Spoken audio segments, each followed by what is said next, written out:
figure, Leon, 18, thin but not frail, lies on a bare mattress in a dark room. A low whine can be heard, faint and far away. Leon begins to stir, tossing and turning as the sound gets closer. It is a siren, growing louder and louder until Leon jerks awake. The siren cuts out. What the? Leon looks around, rubs his eyes, trying to get his bearings. The room is a large, mouldy attic, dimly lit by a grimy skylight. Where the fuck? Is he still dreaming? Leon moves to get up, but he can't. He's handcuffed to a radiator. What the fuck? Leon tugs at the chain. A sharp pain shoots through his side.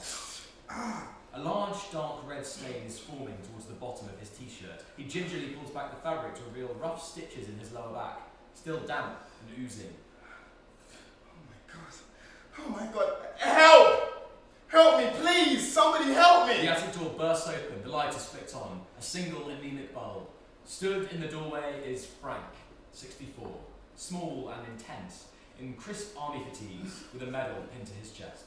He's genuinely concerned in a mothering way. You alright, lad? I...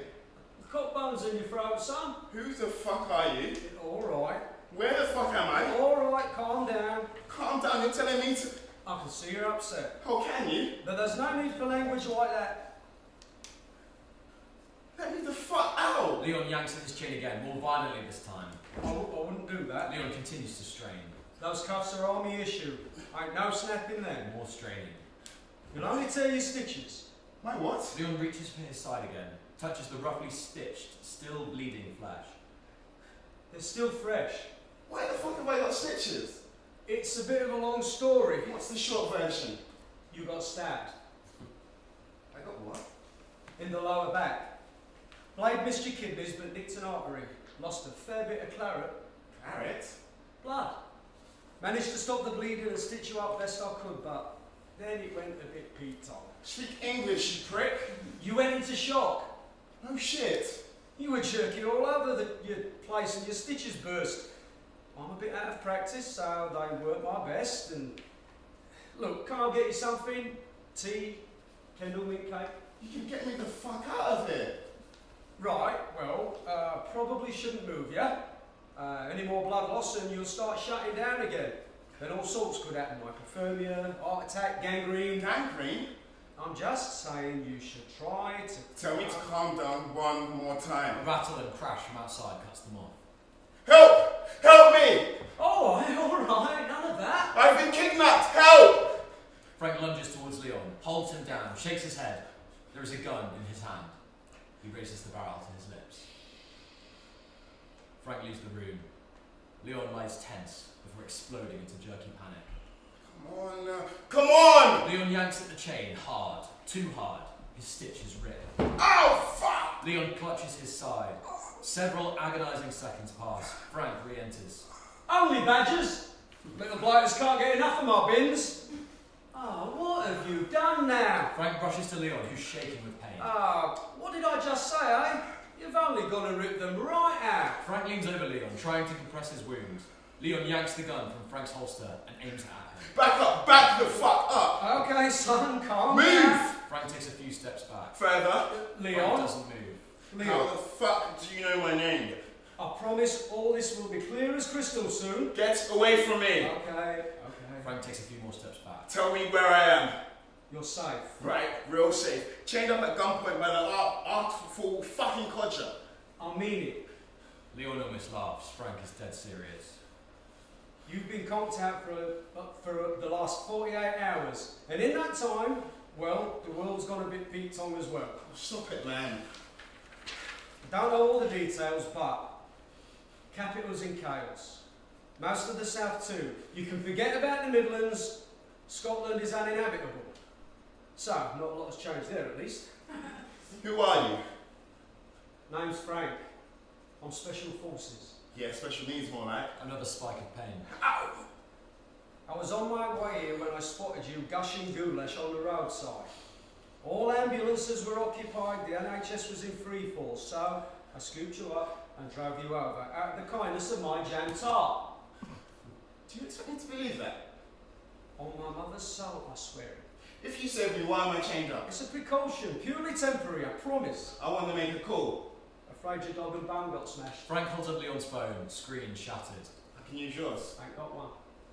What? That's the most ridiculous thing you've said yet. Leon, How do you know my name? it's on your ID. Found it in your wallet. Got an interesting surname, don't you? Shut up. Look, I know it's a lot to take in, but I promise you, I'll tell you everything, all of it, whatever you want to know. But if you don't let me help you, you are going to die. Leon raises the gun, pulls back the hammer, about to shoot Frank. Pulling that trigger ain't gonna help. You just bleed out slow, turn into badger grub on your Jack Jones. This isn't happening. I'm afraid it is, son. Leon puts the gun to his own temple. Now, there's no need for that. This is a nightmare. Leon, you're not thinking straight. When I pull this trigger, I'll wake up. Cold, sweating, soaked in piss. I don't care, I'm going to wake up. The Don't! hammer clicks. Empty. Leon breaks down. Frank takes a deep breath, massaging his chest. He moves towards Leon and slowly cradles him while he weeps. It's okay. It's okay. I'm here. Frank's here. Frank hums an old-timey tune as he rocks Leon gently back and forth. A few seconds pass. Leon comes back round. Get the fuck off me, man. Leon pushes Frank away, weeping and contorted. Frank retreats, tucking the gun back into his holster. I know it may seem pie in the sky now, but we're going to be friends, you and me. You hear me, Leon? Good friends. Blackout. In the half-dark, we see Frank chain and unchain the unconscious Leon. Run Rabbit Run by Flanagan and Allen plays as he works. He whistles along. Lights up.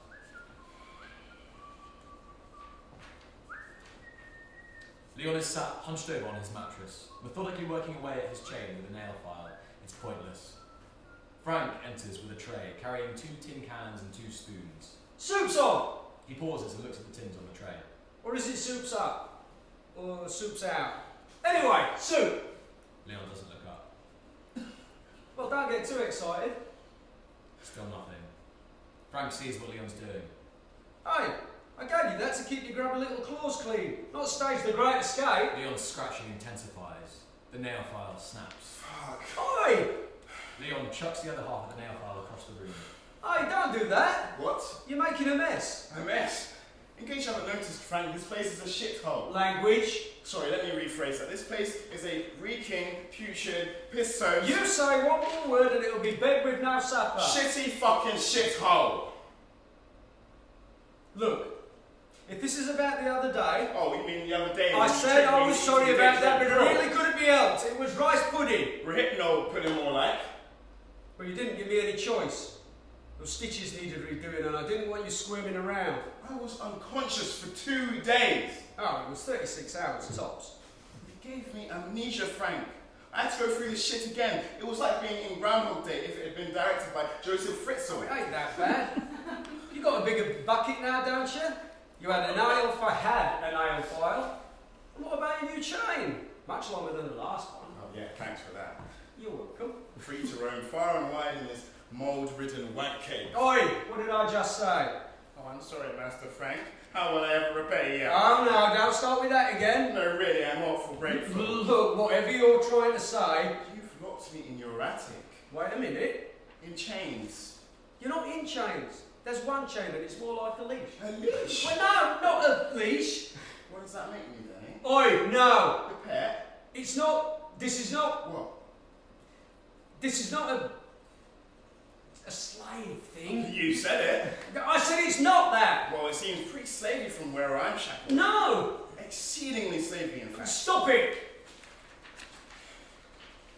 Look, you'd be another statistic without me. A square-inch picture in the Evening Standard. You don't know that.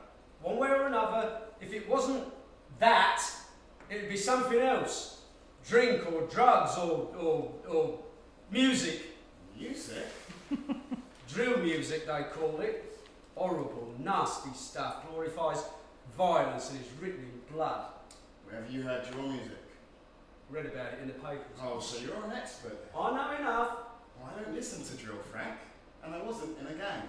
I didn't say you were. I was just in the wrong Wrong place. place, at the wrong time. Now, where have I heard that before? I don't know. I don't know where you've heard it before, Frank.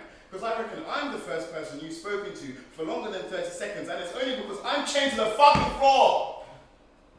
I'm not happy about this either. So let me go. I'm afraid that's not possible, son. Why not? Because your old life does not exist. Oh, enough of that apocalypse shit. Leon, will you let me speak for once, alright? You remember when I said I was in the service? You may have mentioned it. I moved from active duty SAS to domestic intelligence a couple of years back. Right, but... I have the government terror threat alert patched into an alarm right by my bed. Slept with it there every night. The morning I found you, it woke me up for the first time in 30 years. I thought it was a hoax or a malfunction, but it weren't. There had been rumblings of a hack on the national grid, nuclear sabotage, chemical warfare. Well, guess what? It was all free. I'm talking coordinated triple-tier assault courtesy of Russia, China, the lot, power outages across the country, core meltdowns in Berkeley, Bradwell, Chapel Cross, satellites falling from the sky like hailstones, and a virus activated by sleeper agents and released into office block air conditioning units, tube tunnels, the water supply. Whole cities turned feral in seconds. There was news footage doing the rounds of a bird bludgeoning some doddery old grandad to death for a pack of bog roll. That was before the news shut down. Lights went off completely. Health system collapsed. Supermarket ransacked. Pure carnage. Still is. You might still be infectious. It's a miracle you're alive at all. Shut up. I'm alive. Here. Frank rummages in his pocket and pulls out a newspaper clipping. He holds it out to Leon. What's that? Proof. Leon takes it suspiciously, reads. His When's face this? drops. When's this from? Last week. This is fake. You made this. You know I didn't. Deadly pandemic, capital shutdown, NHS on brink of collapse. Ha! Brink of collapse. It doesn't say that it did collapse. Well, that's because when it collapsed, Leon, so did everything else. I'm sorry, I really am, but what if this was a new beginning, eh? Let's face it, the path you were on before. I want to help you, raise you right. You're speaking to a man of the world, not a lot of us left. But first you've got to get healthy, and that means eating. Here. Frank holds up the can of soup. Leon eyes Frank, eyes the can.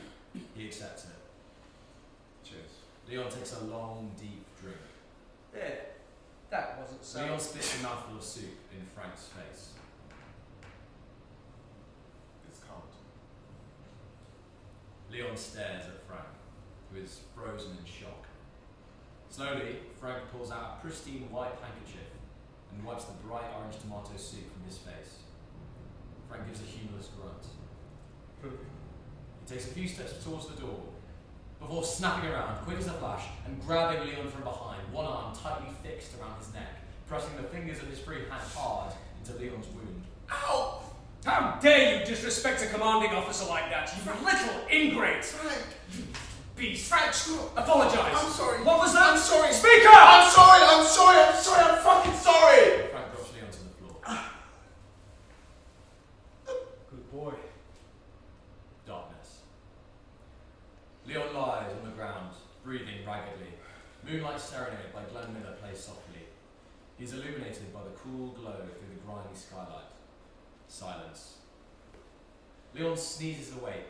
As he does so, the light changes. The bleak, blue, icy moonlight turns to a warm orange. There was a light in my bedroom that made me believe in God.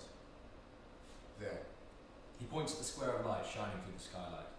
There it is. Do you see it? The light begins to disappear in a comically distinct white, like a lift door closing.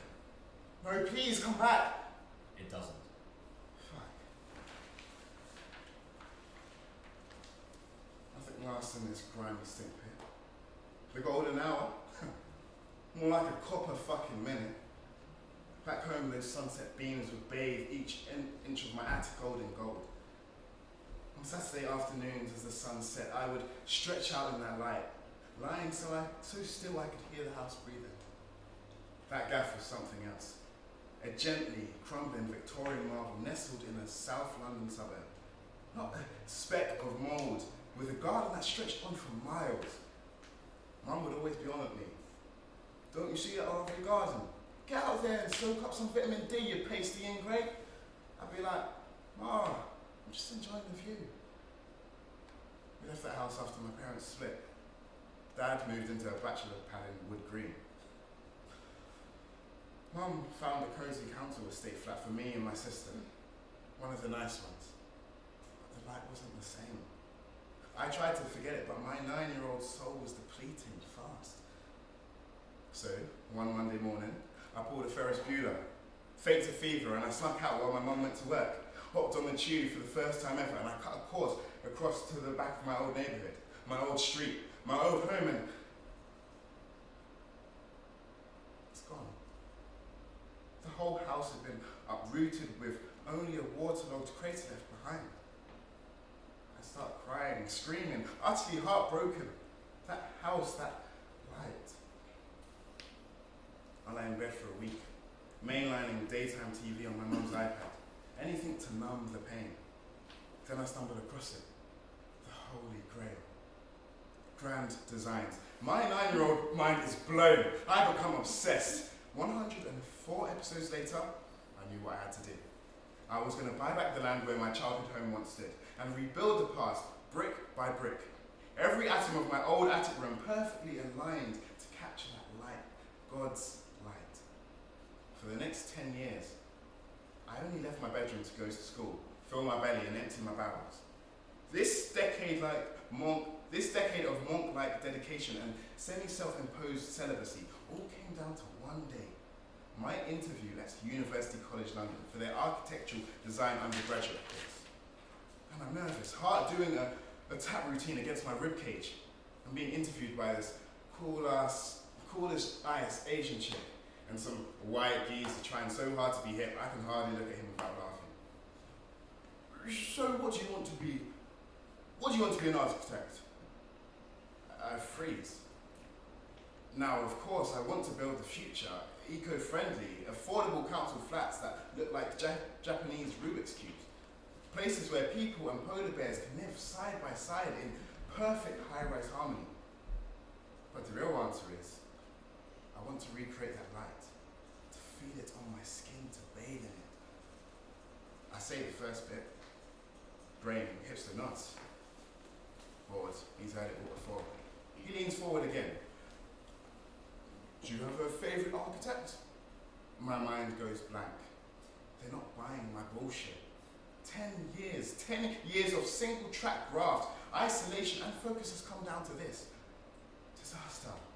I can see my future collapsing in on itself like a condemned tower block. The seconds, minutes, days go by. At last I speak out. I've always admired the work of Sidney Cook. Gerald the gentrifier cuts in.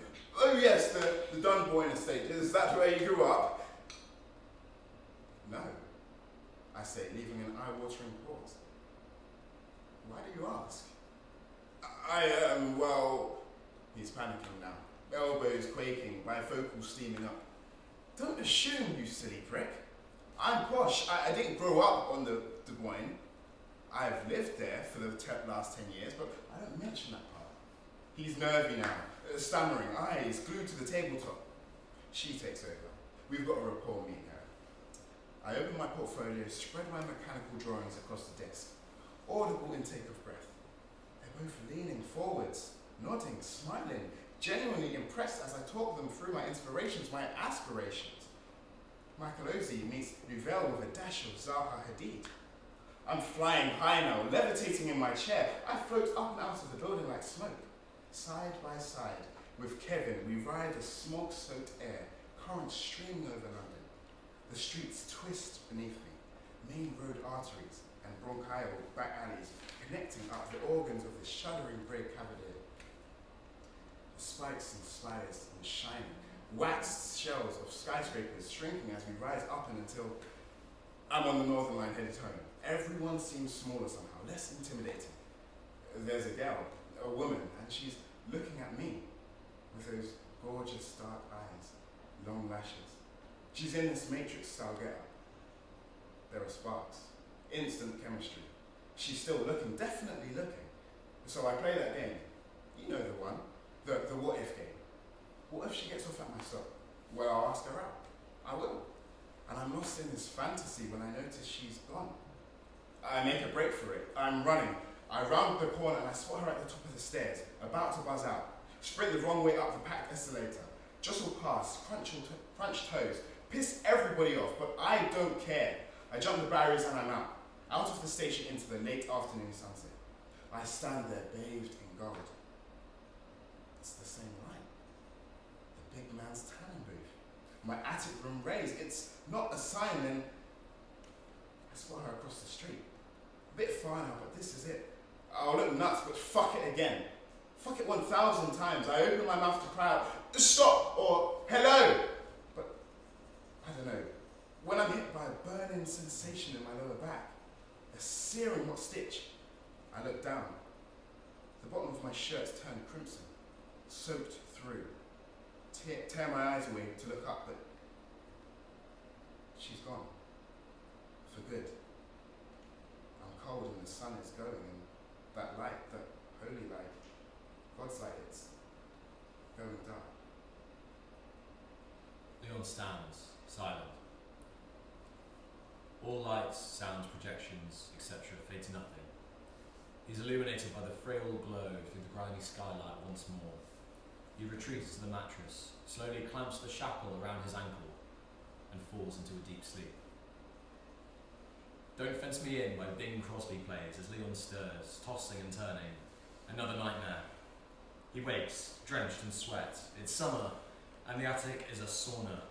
The sun from the skylight has that heat wave shimmer to it. Leon strips to his boxers and vest, lies down on the mattress. He drifts off again. Frank enters in an old-fashioned gym shorts and a faded, too-tight polo shirt. What are you doing down there? Napping in the middle of the day. Can't be doing that, Leon. It's not proper. Yes, sir. Sorry, sir. Leon scrambles up and stands to attention. Now, Leon, what have I told you about that? Alert at all times. Sleep with one eye open, sir. No, not that. Although good. What then, sir? That. Calling me sir all the time. Don't you want me to, sir? Frank is fine. We're friends now, aren't we? No need for sirs between friends. Yes, sir. Frank. That's right. Your old mate, Frank. Frank takes out a handkerchief, dabs his forehead. Coy, aren't half balmy in here? Well, actually, Frank, I was thinking maybe we could get a fan. Oh, no. Air conditioner? That'd be a whole job. Open the skylight. Leon, Just an inch. you know I can't do that. Crack the skylight, a snatch of breath of fresh, and soon you'll be choking on your own bloody bile. It's death out there and we can't let it in. I've got an idea. Frank disappears. Leon's rigid posture sags. He buries his face in his hands, tries to steady his breathing. Maybe a minute goes by. The sound of careful footsteps. The door creaks open. Leon snaps to attention once more. Frank re-enters holding a classic 99 flake. Got a treat for you. It looks fresh. That's because it is. How? How what? How's it fresh? I made it. You made it. Got an ice cream maker, don't I? You have an ice cream maker. You part parrot, Leon. Because you repeated every word I say. It's just, what about all the rationing and the electricity curfew? An ice cream maker? You implying something, son? No, I just... Good. Eat up. Leon takes the ice cream. He stares at it. What's wrong now? Watching your figure? It's gonna melt. I know. Oh, it is melting here. Frank produces a handkerchief, goes to wipe the drips. Leon pulls away sharply. Sorry.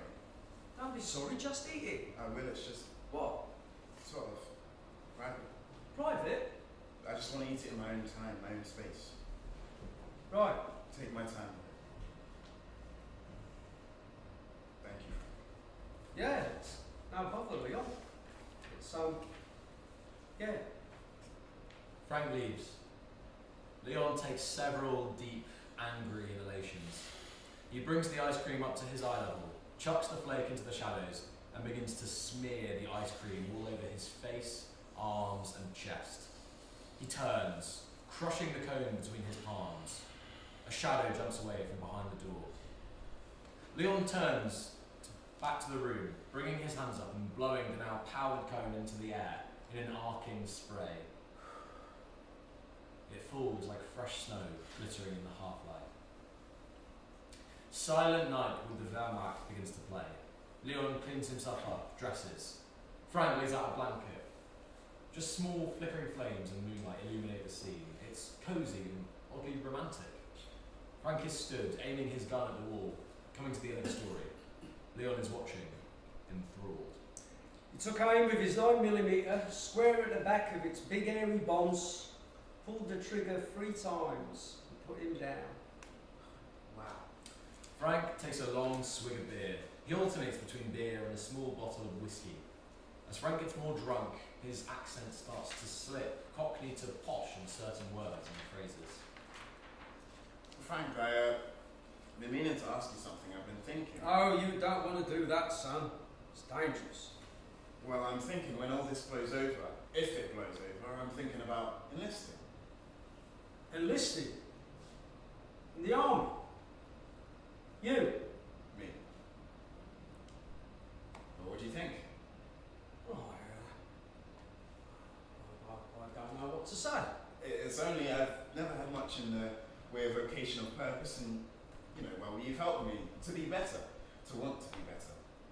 I don't know, it's a stupid idea. No, it's just. What?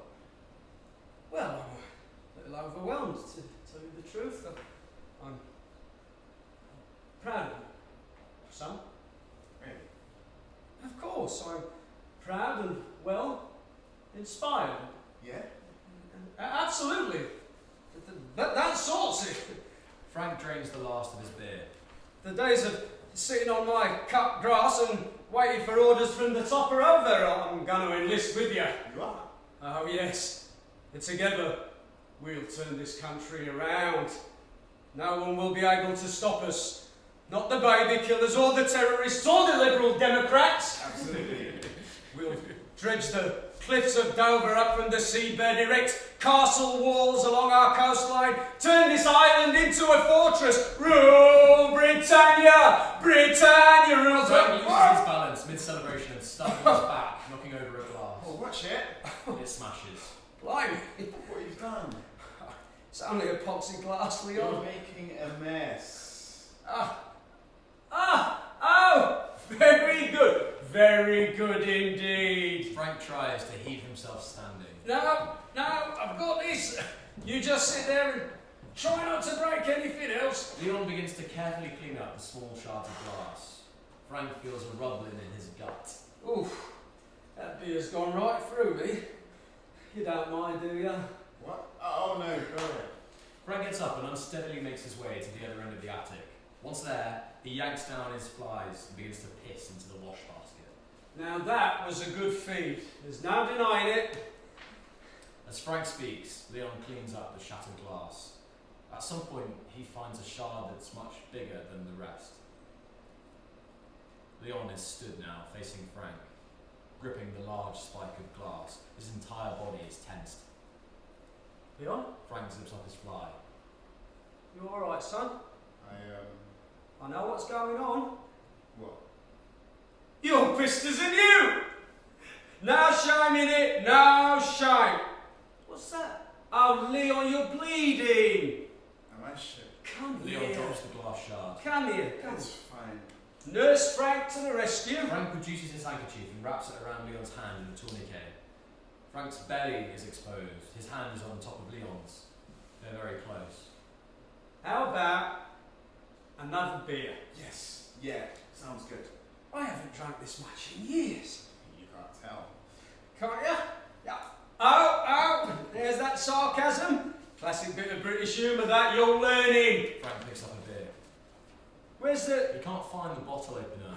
He fishes around in his pocket and produces a set of keys. Watch this. Frank takes one of the larger keys and uses it to prise the top off. Skeleton key. Frank hands the bottle to Leon. Thanks. And one for me.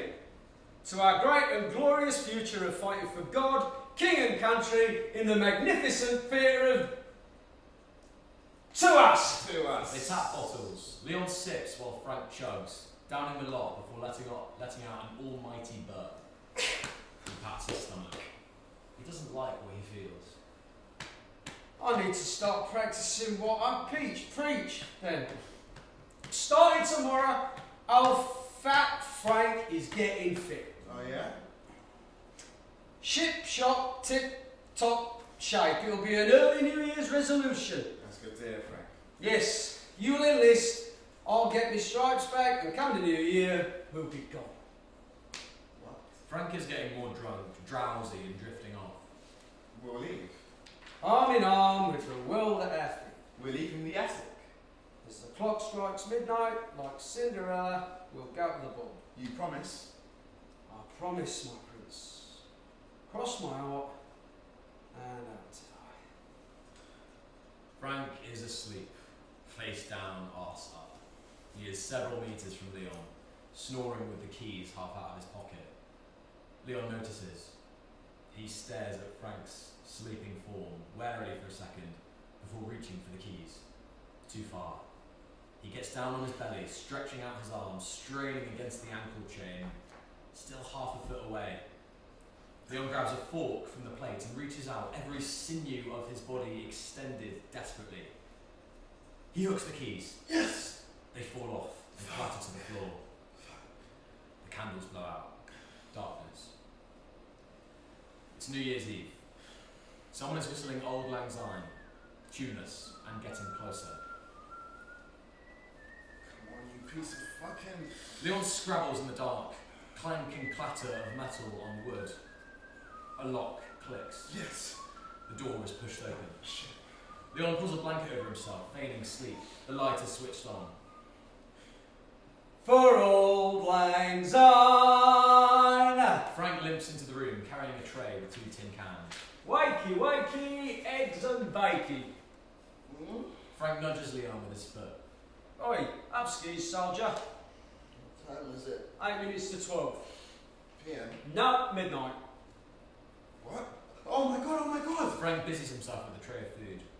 A new year, I can't believe it. Hardly a shock, Leon. It does happen every year. When the clock strikes midnight on this flaming fucking colostomy bag of the year, we're free, you promised. Think you might be putting words in my mouth there. Frank, Finish your dinner. It's a special recipe. I don't want any more of your dandruff-dusted spam. What's got into you today? It's the new fucking year, Frank. So, eat your new fucking year meal then. Then we'll watch the fireworks. Outside.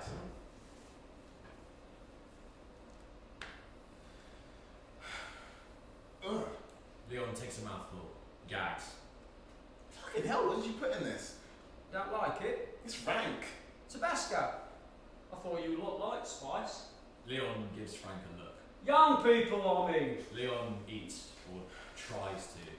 Frank toys with his can, the muffled sound of a firework. They've started. Calm down, it ain't the proper ones. You'll know when it's the real deal. They'll set fire to the whole sky, like a rapture, like the Blitz. Oh no. What a time that was. You weren't alive in 1940, Frank. All right, fault police. My dad was alive, wasn't he? Frank Senior was a key member of the air defence team, doing his rounds in Regent's Park when the Luftwaffe descended and the bombs began to fall. London set alight in an instant. 1 million windows shattered, tower blocks turned to smoking rubble, and the zoo. Oh, what a din that was. Monkeys screeching, parrots squawking, roar and rage, and through it all, you heard a scream, high and wavering. A woman. My old man set off as far as his ham and eggs could carry him, corner after corner until he spotted her, through the tangled smoulder. A young gal, about your age, Liam, pinned against the gift shop wall by a great golden lion. The king of the jungle, out for blood, being held at bay by a bird with a broom handle. My father, Frank Senior, without so much as a quiver, draws his Browning 9mm. This one right here. Aims it square at this furry, snarling behemoth and puts him down with 3 bullets straight to the skull. You shot a line in the back of the head at point blank range whilst it was distracted. Exactamundo. Got the Lionheart cross for bravery. Yes. That one right there. The very same. Shine it every day and think of it. I don't care. What? I don't care, Frank, about your dad or his tin fucking medal. Leon, calm down. No, Yes. I won't calm down. I won't. I've played nice, Frank. Listened to all your stories again and again. But it's New Year's Eve. I want to go out and get mashed on cheap vodka and grind on a granny and shit on a car and get a misspelled fucking tattoo. I want to live. Then finish your food. Fine. Leon devours the rest of his beans. Yours too. No, He don't. grabs Frank's beans and eats them as well, gorging and slurping until There. All clean? Can we please leave this fucking attic now? Leon is standing. The manacle has fallen off. Frank sees. Leon sees that Frank sees. How did you? Frank bolts for the door as fast as he can limp. Leon is faster and grabs him, dragging him back into the room. Your turn now, Frank. Ow, ow! Watch my wound! My wound! up. Leon locks Frank's ankle in the manacle. The key! How did you? I took it during your nap. What now? I don't. You passed out at Christmas and then again this morning when you washed down yours.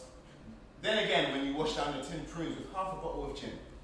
You were so comped, I could have stuck the key up your ass. Leon, please! I'm gone. No, you can't go! Oh yeah? Who's gonna stop me? Frank reaches for his gun. Oh right, you're gonna shoot me. If I have to. Try it, please, I beg you. Frank tenses, his hand on the stock. He leaves the gun in the holster. No. Please, Leon, it's death out there. Disease and rabid dogs and... Lions, tigers, fucking man eating flamingos patrolling the sky. I saved you, Oh, this again. didn't I though? Nursed you better while the world went batty. Shared my beans with you, my stories. You chained me to the fucking floor for 9 months. I gave you a chance to set me free tonight. Benefit of the doubt, God knows why. Leon wipes his brow, panting, sweating. I was going to, honest. Honesty, let's talk about truth for 1 second, yeah? You've never served in the army, and neither did your dad. I was injured fighting for your freedom. That war wound is a groin strain you picked up doing the Vina McCall's Fit and 15.